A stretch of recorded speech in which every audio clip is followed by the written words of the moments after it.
Penyidik Pusat Polisi Militer atau Puspom TNI menetapkan 3 tersangka berkaitan dengan kasus dugaan korupsi pengadaan helikopter Agusta Westland atau AW101.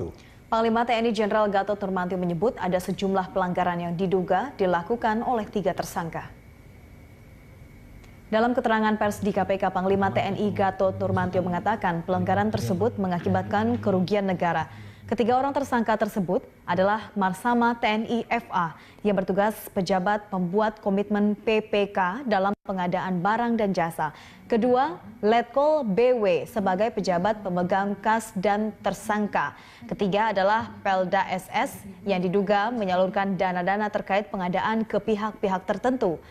Proyek pengadaan itu disebut senilai 738 miliar rupiah dan menyebabkan kerugian keuangan negara yang disebut untuk sementara sebesar 220 miliar rupiah.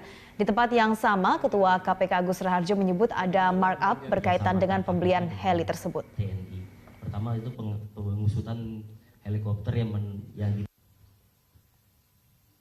Jadi atas kerjasama dan kedudukan tersebut, dari hasil penyelidikan POM TNI bersama-sama dengan KPK dan PPATK terhadap dugaan penyimpangan dalam pengadaan helikopter AW101 TNI AU, hasil sementara perhitungan ditemukan potensi kerugian negara diperkirakan sebesar 220 miliar dengan basis perhitungan pada saat itu nilai tukar 1 US dollar adalah 13.000. Jadi luar biasa Presiden menghitungnya begitu cepat dan hasilnya seperti ini.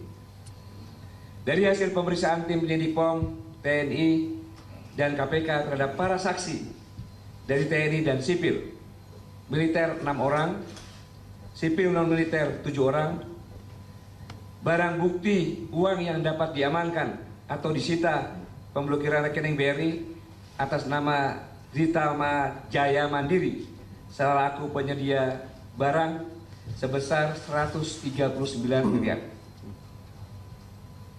Dan dari hasil pemeriksaan tersebut, penyidik POM TNI sudah memperoleh alat bukti yang cukup dan telah meningkatkan status dari penyelidikan ke penyidikan.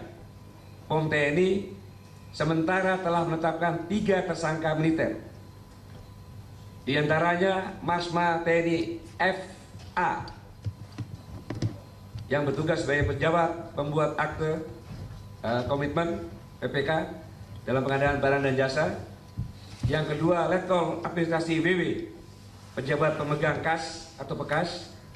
Yang ketiga, Pelda SS, staf bekas yang menyalurkan dana kepada pihak-pihak tertentu. Saudara-saudara sekalian, khususnya para prajurit TNI dimanapun bertugas berada, bahwa kejahatan korupsi adalah perbuatan melawan hukum. Dan di TNI, korupsi ini sangat merugikan prajurit.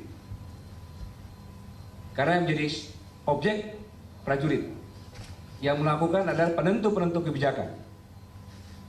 Dan bisa membahayakan prajurit. Karena kalau membeli alat utama dan sistem senjata hasil korupsi pasti tidak maksimal. Dan dapat melemahkan negara kesatuan Republik Indonesia.